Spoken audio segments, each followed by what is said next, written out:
उसके चिल्लाने से गुस्सा होकर वो उठने की कोशिश करता है और एक मौका देखता है निहत्थी लिंगशु की तरफ लपकता हुआ।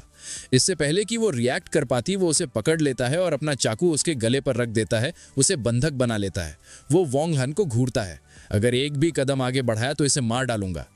डरी हुई लिंगशु उसे चेतावनी देती है, अगर तुमने मुझे हाथ लगाया तो मेरे दादा तुम्हें नहीं छोड़ेंगे। लेकिन वोंग हैन बिल्कुल शांत रहता है। वो गुंडे को देखता है और एक ठंडी भावनाहीन आवाज में कहता है, मार दे, आगे बढ़।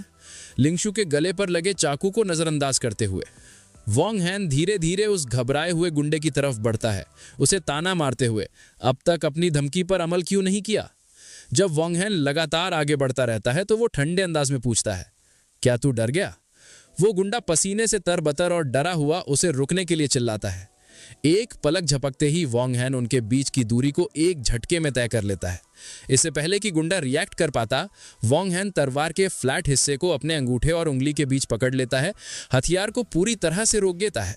वो गुंडे को नफरत से देखता है और पूछता है, तुझे सच में लगता है कि तू इतना काबिल है कि मेरे सामने तलवार चला सके। गुंडा वोंग हैन की इस असंभव ताकत से शॉक हो जाता है, दहशत में समझते हुए कि वो तलवार को हिला भी नहीं सकता। वोंग हैन उसका मजाक उड़ाता रहता है, फिर से पूछते हुए, अब क्यों नहीं करता अपना काम। फिर सिर्फ अपनी उंगलियों के एक झटके से वो उस स्टील के ब्लेड को तोड़ देता है। मेटल के टुकड़े हवा में उड़ते हैं, जबकि गुंडा और लिंगशु हैरान होकर देखते रह जाते हैं। इससे पहले कि गुंडा संभल पाता, वोंग हैन उसे गले से पकड़ता है, उसे जमीन से ऊपर उठा लेता है और पूछता है, तुझ जैसा सड़ा हुआ झींगा मेरे सामने लड़ने के लायक भी है क्या। दम घुटने से गुंडा खुद को बचाने के लिए कहता है कि वो शक्तिशाली ब्लैक ड्रैगन सोसाइटी का मेंबर है। वोंग हैन इससे बिल्कुल भी प्रभावित नहीं होता और उसे टालते हुए पूछता है, तो क्या, और उस आदमी का सर जमीन पर पटक देता है, उसे बेहोश कर देता है। लेकिन गुंडा अचानक होश में आता है और एक नई चाल चलता है। वो उठकर गिड़गिड़ाने लगता है, वोंग हैन से कहते हुए कि वो अपराध के रास्ते पर ना जाए। इस अजीब अपील का कोई असर नहीं होता। वोंग हैन उस आदमी के चेहरे पर एक बेहद क्रूर लात मारता है, जिससे वो दर्द से चिल्ला उठता है और उसके मुंह से खून निकलता है। पूरी तरह से टूटा हुआ गुंडा दया की भीख मांगता है। वो वोंग हैन से रुकने की मिन्नत करता है, एक झूठी कहानी बनाते हुए कि उसकी 80 साल की मां है। आखिरी उम्मीद भरी कोशिश में वो वोंग हैन को बताता है कि उसके पास एक जरूरी जानकारी है। उसके ऊपर खड़े होकर वोंग हैन उस पिटे हुए गुंडे को उसके आखिरी शब्दों के लिए 3 सेकंड देता है। वो आदमी तेजी से अपनी जरूरी जानकारी बताता है, ब्रदर हाउ चिन हाउ सूची को ढूंढने चले गए हैं और अगर तुम जल्दी नहीं गए तो बहुत देर हो जाएगी। ये खबर वोंग हैन को हिलाकर रख देती है।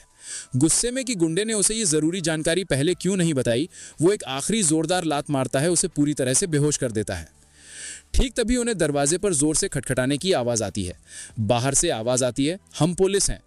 ये समझते हुए कि उसे तुरंत निकलना होगा, वोंग हैन लिंगशु से कहता है, मैं सूची को ढूंढने जा रहा हूं, ये सिचुएशन मैं तुम्हारे हवाले कर रहा हूं। वो उसे एक आखिरी इंस्ट्रक्शन देता है, किसी को मत बताना कि मैं यहां था। जब वो भाग के जा रहा होता है तो वो कहती है, जाओ, उसे विश्वास दिलाते हुए कि उसे पता है क्या कहना है। एक पल बाद 2 पुलिस ऑफिसर विला में घुस जाते हैं। लीड ऑफिसर लिंगशु को अपना बैज दिखाता है और पूछता है कि क्या हुआ। जब 2 पुलिस कार बाहर आकर रुक जाती हैं तो वो बताना शुरू करती है कि वो नहा रही थी जब 3 आदमी चाकुओं के साथ अंदर घुस आए। उसके बयान के बाद पुलिस तीनों बेहोश गुंडों को अरेस्ट कर लेती है। एक ऑफिसर अपने कैप्टन को रिपोर्ट करता है कि उन्हें सामने वाले विला में 2 लाशें मिली हैं, वो स्नाइपर्स जिन्हें वोंग हैन ने मारा था, और कि वो मामूली लोग नहीं लग रहे हैं। शॉक होकर कैप्टन अपने आदमियों को सबको और सब कुछ स्टेशन ले जाने का आदेश देता है। इस बीच सूची एक बेडरूम में गुस्से से भरे चिन्हाव से घिरी हुई थी। वो अपने शैतानी इरादे जाहिर करता है, उसे उस समय की याद दिलाने के बाद जब उसने उसकी ड्रिंक में नशा मिलाया था, और डींग हाँकते हुए कहता है कि अब वो उस पर जबरदस्ती करेगा। डरी हुई सूची उसे बाहर निकलने को कहती है, लेकिन वो और गुस्सा हो जाता है। वो हंसते हुए कहता है, मैंने उस डिलीवरी गाय को मारने के लिए आदमी भेज दिए हैं, और जब वो अपना काम खत्म कर लेंगे तो वो उसके सामने सूची के साथ जबरदस्ती करेगा। आखिरी हमले की तैयारी करते हुए वो कसम खाता है, मैं आज तुम्हारे साथ खेल कर तुम्हें मार डालूंगा। चिन्हाव छटपटाती हुई सूची को बेड पर दबोच रहा था। वो उससे छोड़ने की गुहार लगाती है, लेकिन वो ताना मारता है, जितना चिल्लाना है चिल्ला लो, क्योंकि कोई तुम्हें बचाने नहीं आएगा। वो एक शैतानी मुस्कान के साथ कहता है कि डिलीवरी गाय अपने ही मसलों में उलझा हुआ है और आज वो उसकी इज्जत लूटेगा। जैसे ही वो झुकता है, एक जोरदार थप्पड़ उसके चेहरे पर पड़ता है, जिससे उसका एक दांत टूटकर हवा में उछल गया। चिन्हाव लुढ़कता हुआ कमरे के दूसरे कोने में जा गिरा। दरवाजे पर वोंग हैन खड़ा था, जो गिरे हुए चिन्हाव को देखकर ठंडे अंदाज में कहता है, लगता है तू जीने से उब गया है, जो तूने मेरी औरत पर हाथ डालने की हिम्मत की। अपने घुटनों के बल उठकर और अपने सूजे हुए चेहरे को पकड़कर चिन्हाओ गुस्से में पूछता है, डिलीवरी गाय, तू जानता है मेरा बाप कौन है?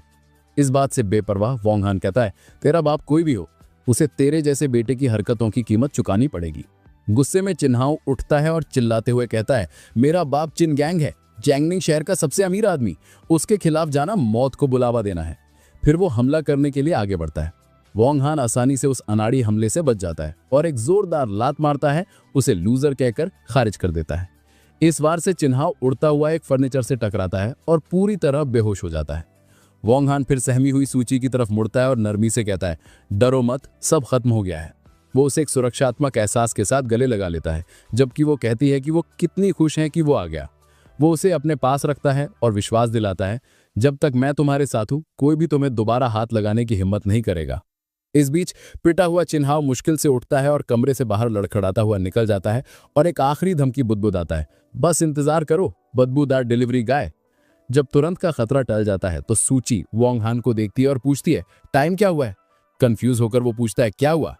वो बताती है कि वो अपनी कंपनी में एक जरूरी मीटिंग के बारे में भूल ही गई थी और पूछती है कि क्या वो उसके साथ चलेगा।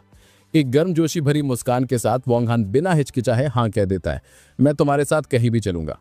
सूची और वोंग हान एक लाल स्पोर्ट्स कार में एक बड़ी मॉडर्न कॉर्पोरेट बिल्डिंग पर पहुंचते हैं। जैसे ही वो बाहर निकलते हैं, एक आदमी सूची का अभिवादन करता है, प्रेसिडेंट लियू पहले से ही कॉन्फ्रेंस रूम में आपका इंतजार कर रही हैं। वो अंदर जाते हैं और सूची देर से आने के लिए एक बिजनेस सूट पहनी हुई महिला से माफी मांगती है। वो महिला प्रेसिडेंट लियू और कोई नहीं बल्कि वोंग हान की असिस्टेंट लियू यूए थी। वो उसे देखकर चौंक जाती है और लगभग उसे यंग मास्टर कहने ही वाली थी, लेकिन वोंग हान तेजी से एक इशारे से उसे रोक देता है।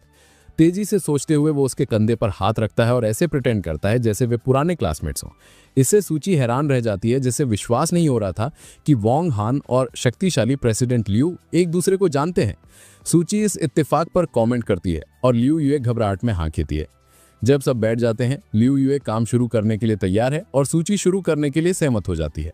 लेकिन जैसे ही वो शुरू करने वाले होते हैं, दरवाजा जोर से खुलता है।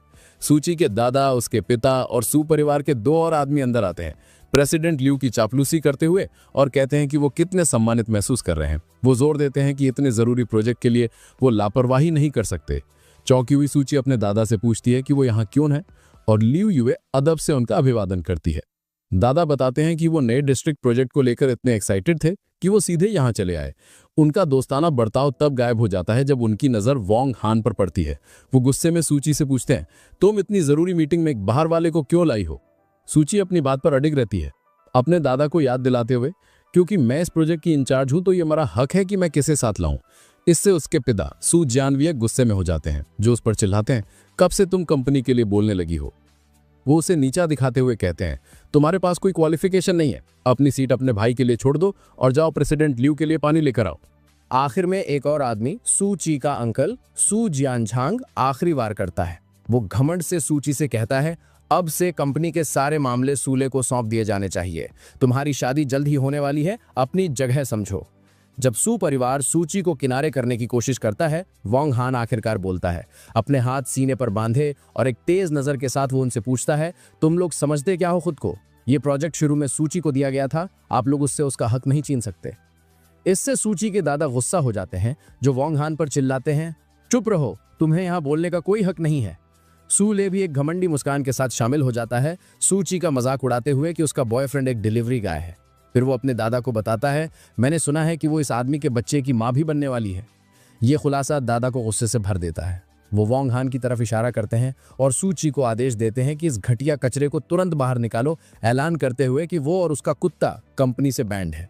सूची वोंग हान के बचाव में कूदती है, ये कहते हुए, इससे फर्क नहीं पड़ता कि वो क्या करता है, क्योंकि वो ईमानदारी से पैसे कमाता है और आपको उनका अपमान करने का कोई हक नहीं है।